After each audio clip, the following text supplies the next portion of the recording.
Olá, primeira série. Vamos dar início à nossa 17ª aula de Química. Hoje nós vamos estudar os seguintes temas: ligação covalente ou molecular, e vamos finalizar com a natureza das ligações e comportamento das substâncias. Então vamos começar vamos começar com a ligação covalente ou molecular. Então nós vimos já em algumas aulas passadas que Lewis foi quem explicou a ligação covalente, né? Então, uma coisa que vocês precisam saber é que essa ligação covalente também é chamada de ligação molecular. Só que aqui na química nós utilizamos mais a palavra covalente mesmo, tá bom? Ela se dá por compartilhamento de par de elétrons. Então aqui, gente, você tem que focar nesse compartilhamento, tá? O que quer dizer esse compartilhamento? Quer dizer que os elétrons da ligação, eles passam a pertencer aos dois átomos ligados. Então, se está compartilhado, faz parte de um e também faz parte do outro, tá? E quando há a formação dessa ligação covalente, chamaremos de moléculas ao conjunto formado por estes átomos unidos pelas ligações covalentes, tá? Então, dois átomos se uniram com uma ligação covalente, esses dois átomos eles vão virar uma molécula. Então, por isso que o nome também é ligação molecular, ok? Nós vamos ver alguns exemplos de compostos moleculares e eu vou explicar para vocês através desses exemplos como que ocorre a ligação covalente, tá bom? Então vamos iniciar com o cloro, também conhecido como gás cloro. É uma substância simples formada pelo elemento cloro. Então vai ser um Cl, que é o cloro, ligado a outro Cl, tá? Então o cloro está no grupo 17. Aqui nós temos a distribuição eletrônica deles. Então o que nós devemos lembrar, gente, lá no conteúdo passado? Que a última camada de valência ela tem que estar com 8 elétrons para, vamos dizer assim, né, para existir na natureza. Então aqui, se vocês verificarem a distribuição eletrônica, ó, o primeiro tem 2 elétrons, o segundo tem 8, a última camada está com 7. Então, para atingir o octeto, falta um elétron. Correto? Deixa eu colocar aqui o ponteirinho para marcar. Ó. Então, a última camada... última camada com 7, aí falta um elétron para completar o octeto, ok? Na ligação entre dois átomos de cloro, que é o Cl, os dois precisam de um elétron para se estabilizar. Os dois são cloro, né? Nesse caso, forma-se um par eletrônico, para o qual cada um dos átomos de cloro fornece um elétron que passa a ser compartilhado pelos dois átomos. Como assim, professor? Então, vamos pegar aqui a estrutura de Lewis. Ó. Então, o cloro está com 7 elétrons, né? O outro também com 7. E se vocês verificarem aqui no meio, vou até marcar, ó, aqui no meio tem um parzinho. Par, quando eu falo, toda vez que eu falar par, gente, vocês tem que lembrar que são dois, tá? Então, aqui nós vamos utilizar essa expressão par. Esse par de elétrons é formado por um elétron, vamos chamar aqui do cloro da esquerda, e o outro elétron é do cloro da direita. Então, esse par eletrônico foi formado por um elétron de cada um dos dois. E esse par, ele faz parte dos dois, agora que eles estão aqui sendo compartilhados. Então, se nós contarmos, deixa eu mudar o ponteiro, se nós contarmos os elétrons dos dois, vamos fazer a contagem. Olha as bolinhas aqui em cima, ó. 1, 2, 3, 4, 5, 6. Aqui, esses dois, eles fazem parte dos dois, tá? Então, 7, 8 para a esquerda. Beleza, então da esquerda está com 8 elétrons. Vamos contar o da direita. Então, já começando com esses dois, ó. 2, 3, 4, 5, 6, 7, 8. Então, os dois estão aqui agora com 8 elétrons na última camada, tá? Então, de novo, olha lá a informação. Após a ligação, o par de elétrons passa a pertencer aos dois átomos. Então, esses dois elétrons, ele faz parte da esquerda e também fazem parte da direita, tá bom? E por causa disso, desse compartilhamento, os dois passam a ter 8 elétrons cada um no último nível. Aqui nós devemos levar em consideração o seguinte: não houve transferência de elétron. Nenhum cloro perdeu e nenhum cloro ganhou elétron. Eles estão compartilhando. Então, como não houve transferência de elétrons, não há íons. Então, os compostos moleculares, eles não formam íons, tá bom? Vamos ver aqui agora um pouquinho sobre fórmula. Então, bastante atenção, tá, gente? Que esse conteúdo aqui é muito importante. Ó. Além da fórmula de Lewis, usamos a fórmula estrutural, em que cada par eletrônico comum é representado por um traço. E a fórmula molecular, na qual o símbolo é acompanhado do número de átomos que participa da molécula, onde fica Cl2 para o caso do gás cloro. Então, gente, normalmente na química nós utilizamos essa fórmula aqui, ó, fórmula estrutural. Tá? Então, como estão compartilhando um par de elétron, vai ter um traço. Se tivesse compartilhando dois pares, dois traços. E se tivesse compartilhando três pares, três traços. Então, gente, o máximo que compartilha um com o outro, com o mesmo, tá? São três pares de elétrons, ok? Então, no caso aqui, a fórmula estrutural do cloro é um Cl, vou chamar esse traço de ligado, tá? É um Cl ligado ao cloro, ao outro Cl. No caso, a fórmula molecular é o elemento que vocês têm, escrito apenas uma vez, e o númerozinho vai indicar a quantidade. Por exemplo, aqui, ó, Cl2, então quer dizer que tem dois cloros. Tá? H2O, então H2, dois hidrogênios, O, um oxigênio. Uma informação que aqui o livro não diz, mas eu vou passar para vocês, tá, gente? Quando tem apenas um átomo, nós não colocamos um número. Então, no caso da H2O, né? H2O não é H2O1, é só H2O, certo? Então, dois hidrogênios, um oxigênio. Vamos ver outro exemplo. O metano é o principal componente do gás natural. Ele é uma alternativa de combustível menos poluente e ele é formado por dois elementos químicos, que são carbono e hidrogênio. Então, por causa disso, como é formado por dois elementos, nós dizemos que ele é um composto binário, tá? Então, binário quer dizer que são dois elementos diferentes.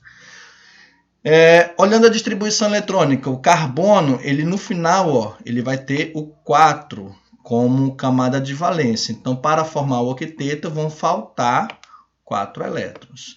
Hidrogênio ele só tem uma camada. Gente, aqui vocês não devem esquecer. A primeira camada, ela completa o octeto com 2 elétrons, não é com 8. Então, ninguém pode falar, faltam 7 elétrons. Não. A primeira camada sempre vai ser 2 elétrons. Então, para formar o octeto da primeira camada, vai faltar só mais um. Aí, poxa, como que vão compartilhar, sendo que um falta 1, outro faltam 4, né? Então, neste caso aqui, nós iremos utilizar mais de um hidrogênio. Então, cada hidrogênio vai faltar um elétron. Então, cada um hidrogênio vai compartilhar um par de elétrons com o carbono.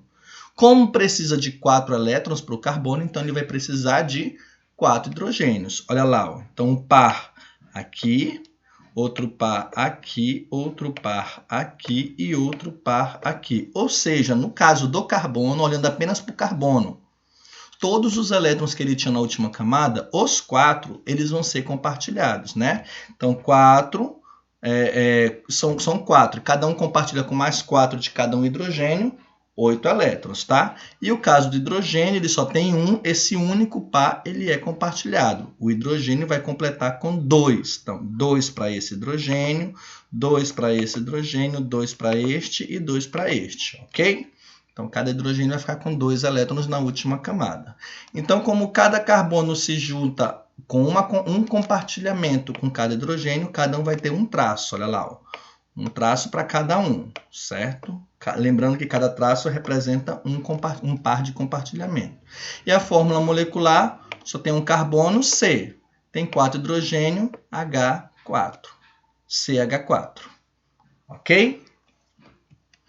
Outro exemplo, dióxido de carbono. Ele é o gás que expelimos na respiração e também formado na combustão de matérias orgânicas. Ele é um composto binário também, formado por carbono e oxigênio.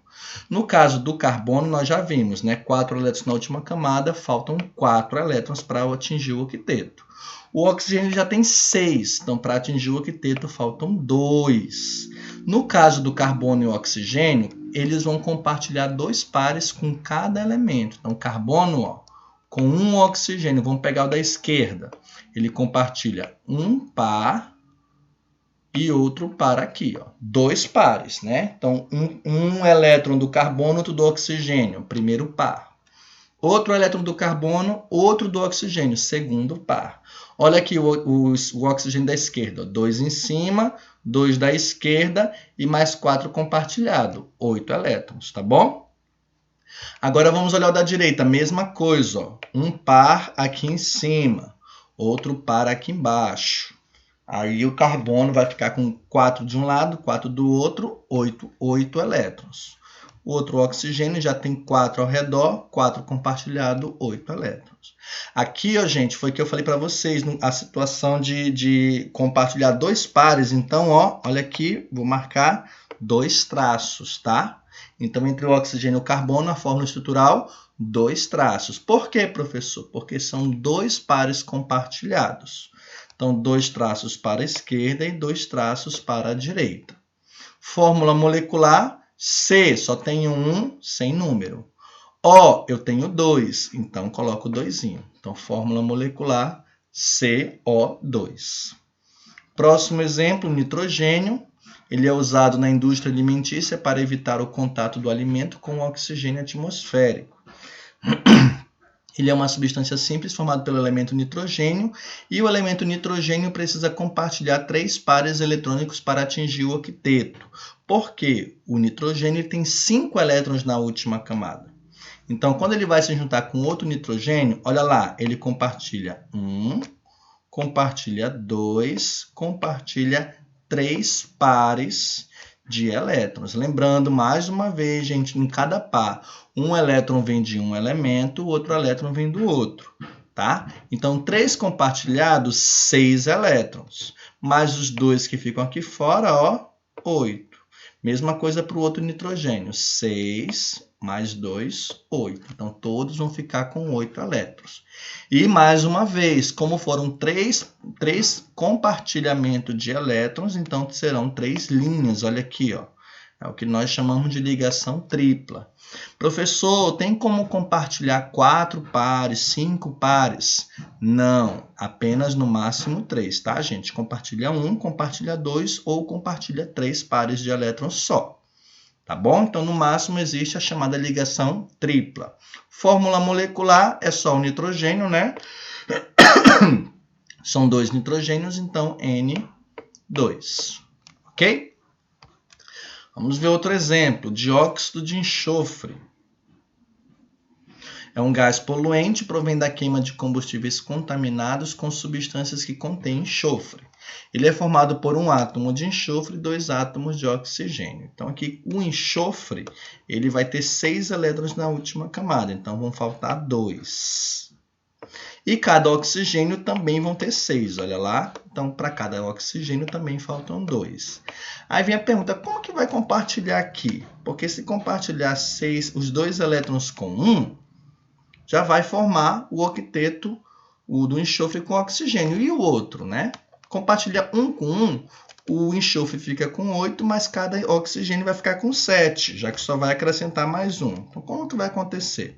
Então, eu vou mostrar aqui para vocês se fosse apenas um oxigênio. Então, se fosse um oxigênio, olha lá, 2 compartilhamentos, né? E tanto o enxofre como o oxigênio, se vocês contarem ao redor, ó, eles irão ficar com 8 elétrons, né? Então, se tivesse só SO, mas aqui é SO2, dióxido. Então, no caso do dióxido de enxofre, há a formação de uma ligação covalente coordenada, chamada de ligação também chamada de ligação dativa. Na representação antiga, nós utilizamos uma seta que aponta para o átomo que se vale do par de elétrons de outro para complementar a camada de valência. Como assim, professor? Não entendi. Então, vamos verificar, tá? Vamos lá. O enxofre ele tem 5 elétrons. Olha aqui, tem 2, 4, esse daqui que está compartilhado, esse que está compartilhado, 5. Vamos olhar primeiro para a direita. Então, direita ele vai compartilhar um par, compartilha outro par. O oxigênio vai ficar com 8. Só que quando compartilhar apenas com o da direita, o enxofre também fica com 8. Aí vem a pergunta, e como que o outro oxigênio ele vai entrar na ligação? Esse enxofre ele vai entrar com os dois elétrons. Tá vendo aqui que está um quadrado? Deixa eu pegar outro ponteiro. Já risquei demais aqui.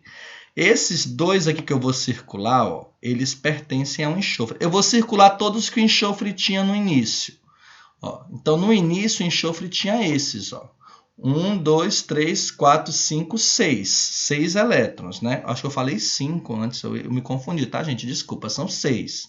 Ele já tinha 6 elétrons. Quando ele compartilha os dois com oxigênio, ele já fica com 8, né? Porque esses dois aqui, ó, 6, 7, 8. Para ligar com esse outro oxigênio, o que ele faz? Esses dois elétrons dele aqui, eles são do enxofre, ele vai, vamos dizer assim, ele vai emprestar um para o oxigênio para fazer a ligação. Então, na ligação da ativa, quando é encontrada essa seta aqui, ó, o que quer dizer? Que os elétrons eles não eram dos dois. Era apenas do que está apontando para o outro. Por exemplo, o enxofre está apontando para o oxigênio. Então, quer dizer que o enxofre emprestou o elétron dele para o oxigênio para fazer a ligação da ativa. Ok? Então, por causa disso, eles continuam todos com 8 elétrons, né? Que o oxigênio tinha 6, já que ele recebeu já o par certinho do enxofre, 6 mais 2, 8. E o enxofre, como não compartilhou com o oxigênio da esquerda, todos são dele, continua com 8. Ok? Não existem apenas esse caso de ligação dativa, tá? Então, aqui o ácido cloroso, olha lá, ó, o cloro, ele vai... Vamos fazer aqui, ó. Então, o oxigênio ele tem 6 elétrons. 4, 5, 6. Esse cloro ele tem 7. 1, 2, um compartilhado aqui, né? Ó, 3, 4, 5, 6, 7. Esse cloro vai pegar esses dois elétrons dele e vai compartilhar com esse oxigênio. Então, o oxigênio vai ficar com 6, mais esses dois, 8, e o cloro vai manter, ele tem um compartilhamento aqui, né? Ele vai manter esses 8 elétrons aqui. Não aumenta, certo? Mesma coisa aqui, ó, o cloro que vai pegar um par e vai emprestar para esse daqui, para completar o octeto dele, vai pegar outro par e vai emprestar para esse daqui, para completar o octeto desse outro oxigênio. Assim nós temos a formação do ácido clórico. E também temos o ácido perclórico, que o cloro ele vai emprestar para 1, 2, 3 oxigênios. Ok? O hidrogênio e elementos do grupo 14, 15, 16 e 17, eles participam geralmente de ligações covalentes quando estão ligados a elementos dos mesmos grupos. Já o dos grupos 16 e 17 também podem participar de ligações iônicas quando são ligados a elementos lá de trás, do grupo 1 e 2. Tá? Então, vamos ver aqui a natureza das ligações e comportamento das substâncias. Então, vamos começar com o comportamento. Então, quais são as características das substâncias iônicas? Então, lembrando da aula passada, das substâncias que fazem ligação iônica. Então, elas têm temperatura de fusão elevada. Então, isso vai requerer que se forneça muita energia para vencer a forte atração entre íons de cargas opostas. Falei com vocês o caso do sal de cozinha, né? Então, por conta disso, já que eles são fortemente unidos, eles vão ser sólidos nas condições ambientes em geral. Acima da temperatura de fusão, ou seja, no estado líquido, eles conduzem bem a corrente elétrica graças à mobilidade dos íons. e se dissolvem em água formando soluções condutoras da corrente elétrica. Então, por que quando está dissolvido na água ele vai conduzir corrente elétrica?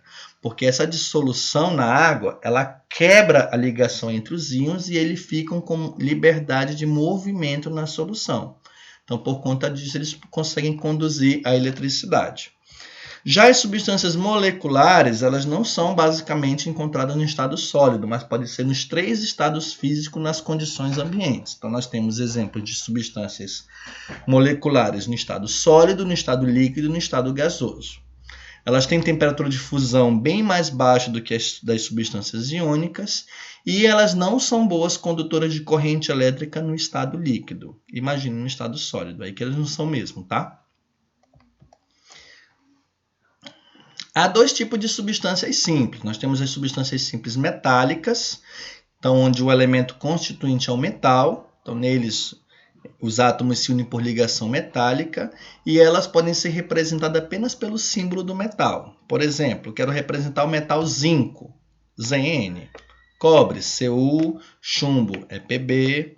Ouro, Au. O ferro é o Fe. E o magnésio Mg. Pronto, você só representa com o símbolo do metal.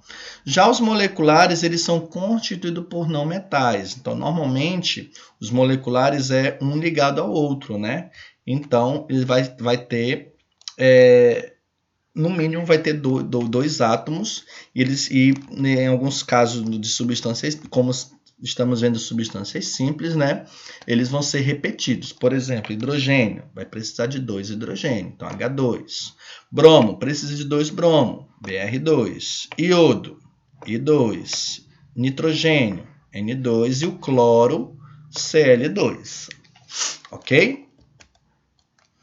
Em uma ligação química, cada átomo atrai os elétrons da sua camada de valência com força diferente. Tanto na substância cloro quanto no cloreto de hidrogênio, as ligações que unem os átomos são covalentes. No entanto, o par de elétrons que o liga não é compartilhado do mesmo modo nessas moléculas. O que quer dizer esse slide, gente? Que esse compartilhamento aqui, ó, ele vai ser um compartilhamento puxado. É como se um átomo puxasse o outro com uma força diferente.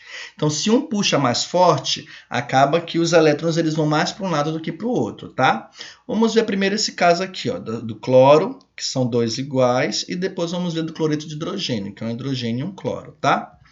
No caso do cloro, como são 2 iguais, um cloro é igual ao outro, a força que os dois vão puxar é a mesma, né? Já que é o mesmo elemento. Então, como os dois puxam da mesma intensidade, nós dizemos que a ligação é uma ligação covalente apolar. Por quê? Porque as duas puxam da mesma intensidade. Não tem um polo positivo, não tem um polo negativo.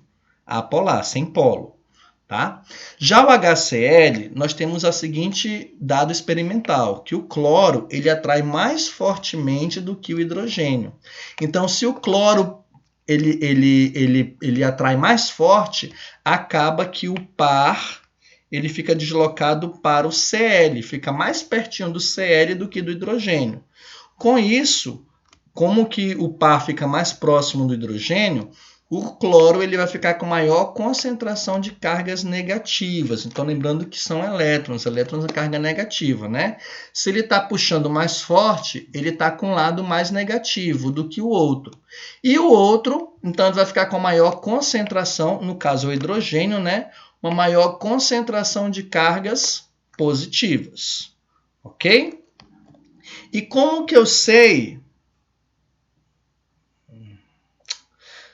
Como que eu sei qual que vai puxar mais forte que o outro? Igual eu falei lá, por que o cloro, por exemplo, puxa mais fortemente que o hidrogênio? Vamos já verificar isso, tá? Mas lembrando, na ligação apolar, há ligação entre átomos do mesmo elemento. Então, por conta disso, não tem um lado positivo nem um lado mais negativo, né?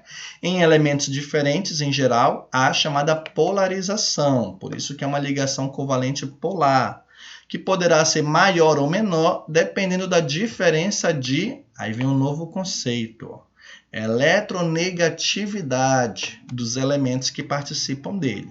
Então, o que essa eletronegatividade ela vai nos dar? Ela vai se relacionar com a capacidade de dentro de uma molécula, um átomo atrair um ou mais elétrons, né, envolvidos na ligação química. Então, quem fez uma proposta, lá em 1939, de uma escala relativa à eletronegatividade, foi o cientista Linus Carl Pauling. Como que ele fez essa escala? Então, ele fixou aleatoriamente o valor de 4 para o Flu e foi determinando os outros a partir do valor do Flu. Nessa época, os gases nobres eles não entraram, eles foram excluídos. Por quê? Porque nessa época aqui não se conheciam ligações entre átomos desses elementos, depois que foram descobertos, tá? Então aqui no livro de vocês nós temos uma escala, né, segundo Linus Pauling, tá bem pequena, vou aumentar aqui, olha lá. Então nessa escala, gente, o Flu, ele é o elemento mais eletronegativo, o valor dele é o maior, é o 4. Tá? E o menor é o césio, aqui no cantinho. Ó. O césio ele tem 0,7. Então, o que nós aprendemos a partir desse dado aqui na tabela periódica? Aqui é a tabela, tá? Que a eletronegatividade ela é uma propriedade periódica. Lembra que a gente estudou lá atrás? Que é o que vai crescer de acordo com o andamento da tabela? Então, olha aqui, ó. O que nós temos que aprender? Que de baixo para cima da tabela periódica, a eletronegatividade ela vai aumentar. Então, se você compara, por exemplo, aqui, ó, o césio com o rubídio é maior. Né? O rubídio com o lítio, aqui em cima, ó, o lítio é maior, porque está em cima. O hidrogênio é maior, certo? E também ela é, olha aqui, maior da esquerda para a direita. Então, por exemplo, vou pegar aqui, ó, o selênio, 1,3, sempre na mesma linha, tá? Vou pegar aqui no final, ó, o cobre, 1,9. Beleza? Então, em geral, a eletronegatividade ela vai ser maior de baixo para cima e da esquerda para a direita. Ok? A atração entre cargas opostas é tanto maior quanto menor é a distância entre elas. O que quer dizer isso? Quanto menor for a distância, vou voltar aqui, tá? De um elemento para o outro, maior é a atração que eles vão ter, tá bom? Quanto menor é a distância entre os elétrons, carga negativa, e o núcleo, maior a atração entre eles. Um elemento de baixa eletronegatividade ele é chamado de bastante eletropositivo. É o caso dos metais, que perdem elétrons com mais facilidade do que os outros elementos.